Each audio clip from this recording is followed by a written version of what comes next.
ఇద్దరు రెడీ అయిపోయారా? శ్యామ్, నేను చెప్పేది మీరిద్దరూ కొంచెం జాగ్రత్తగా వినండి. మీ ఇద్దరిని విడదీయడానికి మీ నాన్న మిగతా వాళ్ళు ఊరు మొత్తం వెతుకుతున్నారు. ఏది ఏవైనా వాళ్ళందరినీ మేము ఏమార్చి ఆ ప్రేయర్ మీటింగ్కి మిమ్మల్ని పంపించేలా మేము ప్లాన్ చేశాం. ఏలూరులో ఒక ప్రేయర్ మీటింగ్ నడుస్తుంది. అది ఇంకా కొన్ని రోజులు ఉంటుందని నేను విన్నాను. అక్కడున్న ఫాదర్తో నేను చెప్పాల్సిందంతా చెప్పేశాను. మనం వెంటనే వెళ్ళి ఆ ఫాదర్ని కలుద్దాం. అప్పుడు మనం ఎక్కడికి వెళ్తామో వాళ్ళెవ్వరికీ తెలియదు. ఆ గ్యాప్లో మీరు ఇష్టపడ్డట్టే మీ పెళ్లి కూడా అక్కడే జరిపించేద్దాం అనుకుంటున్నాం. ఇంతకు మించి ఇప్పుడు నేను ఏమీ ఆలోచించలేను. సరే, నువ్వు ఇక్కడే ఉండి టైం వేస్ట్ చేయకోకుండా బయలుదేరు. వీళ్ళిద్దరిని నేను బాలకృష్ణతో పంపిస్తాను. మనం అనుకున్నది జరగాలని దేవుణ్ణి ప్రార్థించారా జాయ్? ఆ దేవుడి దేవాల అంతా మంచి జరుగుతుందని కోరుకుందాం. నువ్వు బయలుదేరు. అయితే నేను వెళ్ళొస్తాను. సరే, వెళ్ళరా. జాయ్ అన్న, చాలా థ్యాంక్స్ అన్నా. నేను ఏదైనా తప్పు చేసి ఉంటే నన్ను క్షమించండి అన్నా. ఏంట్రా, ఏమైందిరా నీకు? నేను క్షమించేంత తప్పు నువ్వేం చేసావురా? నీ తప్పేం లేదురా. No cry, no worry, everything all right. నువ్వు దేనికి భయపడకురా సన్ని. వాళ్ళు ఏం చేస్తారో చేసుకొని అంతా మనం చూసుకుందాం. ఇది నువ్వు సింపుల్ గా తీసుకోకు. గుణగాడు చాలా డేంజర్.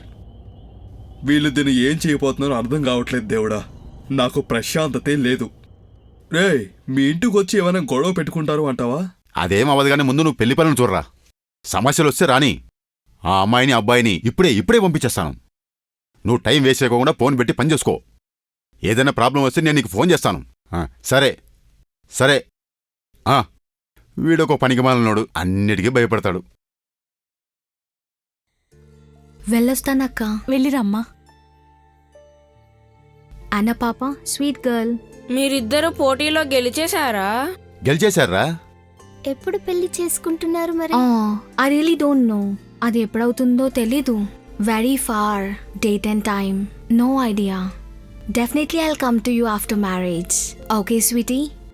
మ్యారేజ్ అయిన తర్వాత మిమ్మల్ని కలవడానికి ఖచ్చితంగా వస్తానని వాణి అక్క మీతో చెప్తుంది. Praise the lord.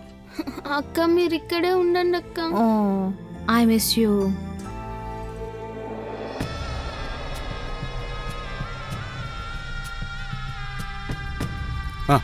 రండి. ఎప్పుడు చూసినా సరే ఇక్కడ వయసులో ఉన్న అమ్మాయిలు అబ్బాయిలు తిరుగుతూ ఉంటారు. అది నా కళ్ళతో నేను ఎన్నిసార్లు చూశానో మీకెవరికైనా తెలుసా?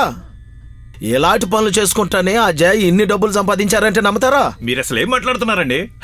వీళ్ళు 10 తరాలు తిని కూర్చున్న తరగిన ఆస్తిని వీళ్ళ నాన్న ఆయనకున్న పిసినారితనంతో ఎంత ఆస్తిని సంపాదించాడో మీకు కూడా తెలుసు కదా. నీకేం తెలుసాయా? కష్టపడి పని చేసిన వాళ్ళ డబ్బులు కూడా ఇవ్వకుండా అన్ని డబ్బుల్ని దాచిపెట్టుకుని ఎంత ఆస్తి సంపాదించాడని నాకు మాత్రమే తెలుసు. దానికైనా కూడా ఒక హద్దు అదుపు ఉండాలి కదయ్యా.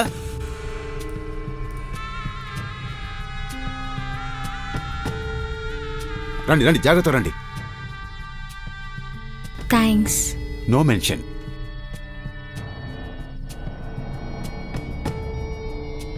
మీ ఇద్దరు వెనకల కూర్చోండి.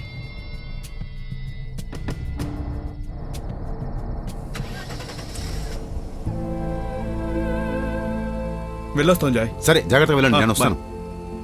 థ్యాంక్ యూ అండి. No mention. బాయ్. బాయ్ అన్నా.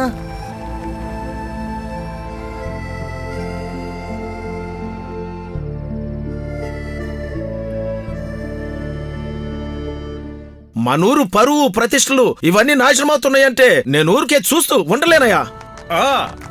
ఇక్కడ అదే ఇంట్లో జరుగుతున్న విషయాలు, ఇలాంటి పనులన్నింటినీ మనం ఎలాగైనా సరే ఈ రోజు ఆపి తీరాల్సిందే. ఇలాంటి వాళ్ళకి మర్యాద ఇవ్వకూడదు. ఈ సభ పూర్తయ్యేంత వరకు ఇక్కడ నుండి ఎవ్వరూ వెళ్ళకండి, వెళ్ళకండి, వెళ్ళకండి. మనలాంటి ప్రజల కోసం పోరాడుతున్న మా నాన్నకి జై. అన్నకి జై జయలు. అవునవును, జై జయలు. మన కోసం పోరాడుతున్న మా నాన్నకి. అవునవును, జై జయలు. నాన్నకి జై. పోరాడదాం, పోరాడదాం. ఎంతసేపైనా పోరాడదాం, ఎంతసేపైనా పోరాడదాం. వీళ్ళని ఏమండి, ఆగండి. వాళ్ళు ఏదో ఒకటి అర్చుకొనివ్వండి. ఎందుకండి మనకి తలనొప్పి? నువ్వు వీళ్ళకి భయపడితే ఎలా?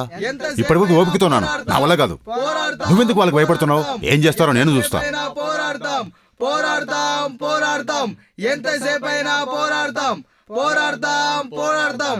ఎంతసేపైనా పోరాడదాం, పోరాడదాం, పోరాడదాం. ఊరి పేరుని చెడగొట్టకండి ఫాదర్. ఫాదర్ కమిషన్ ఇస్తున్నాడేమో. మీ అందరికి ఏం కావాలి? మాకేమొద్దా. లోపల ఉన్న అమ్మాయిని అబ్బాయిని బయటికి రమ్మని చెప్పు. ఇప్పుడు ఇక్కడున్న వాళ్ళు చాలా మందిలో నాకు ఇంతకుముందు తెలిసిన వాళ్ళు కూడా చాలా మంది ఉన్నారు. నా గురించి తెలిసిన వాళ్ళు కూడా ఇక్కడ చాలా మంది ఉన్నారు. మీకు నాకు ఎలాంటి ప్రాబ్లం లేదు. ఎవరో మిమ్మల్ని కావాలని తప్పుదోవ పట్టిస్తున్నారు. ఈ ఇంట్లో నేను, నా భార్య, నా పిల్లలు తప్ప ఇంకెవరూ లేరండి. దేవుడి మీద ఒట్టేసి చెప్తున్నాను. నేను దేవుడి మీద ప్రమాణం చేసి చెప్తున్నాను, జాయ్ చెప్పిందంతా నిజమే.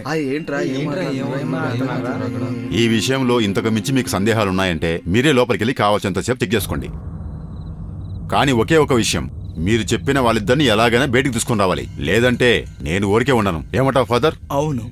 జాయ్ చేసిన అన్యాయాలని క్షమించకూడదు.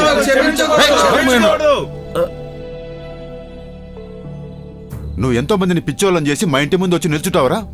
వాళ్ళ కుటుంబాలను వదిలేసి నీతో పాటు వచ్చారని నీ ఇష్టం వచ్చినట్టు చేస్తున్నావు. నా మీద కోపంతో నువ్వు వాళ్ళనెందుకు ఇబ్బందులకు గురి చేస్తున్నావురా? ఇలాంటి నిన్ను దేవుడు ఎప్పటికీ క్షమించరురా. అసలు నువ్వేం మాట్లాడుతున్నావు? నువ్వు నోరు మీరా. ఇంకొక మాట మాట్లాడావంటే మా ఇంటికొచ్చి పోరాటాలు అది ఇది చేయడానికి ఎవర్రా నీకు అధికారం ఇచ్చింది? మా నాన్న కష్టపడి సంపాదించి కట్టిన ఇల్లురా ఇది. పోరా బయటికి పోరా.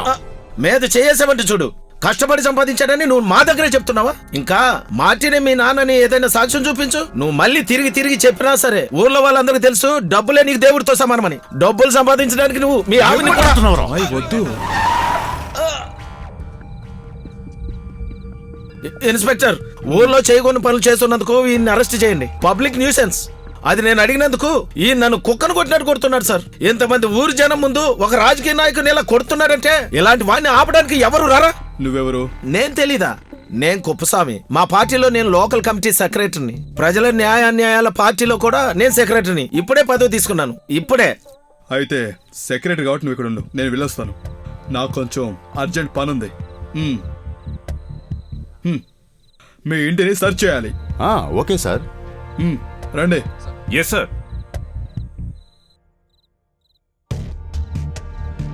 అటెండ్ చూడు. అసలు పోలీసులు ఎందుకు వచ్చారమ్మా? నాకు కూడా తెలియదు నానా.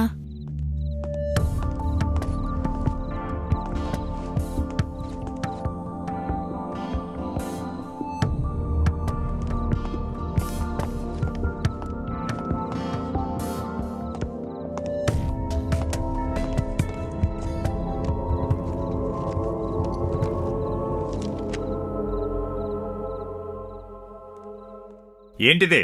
ఇది బైబిల్. ఎందుకు ఇది పైన ఉంది? బైబిల్ని ఎక్కడ పెడితే అక్కడ పడేస్తారా? తెలియకుండా దానికి అదే పడిపోయింది అంకుల్. తెలియకుండా పడి ఉంటుందా? ఓ, ఇక్కడ ఏదో జరుగుతున్నట్టు అనిపిస్తుంది. సార్, బైబిల్ కింద పడి ఉంది. నాకేదో సందేహంగా ఉంది సార్. Good, keep it. సార్,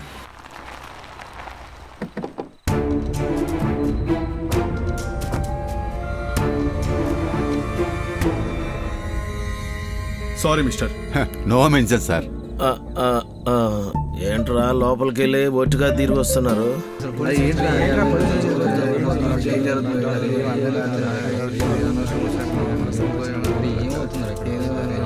తప్పకుండా.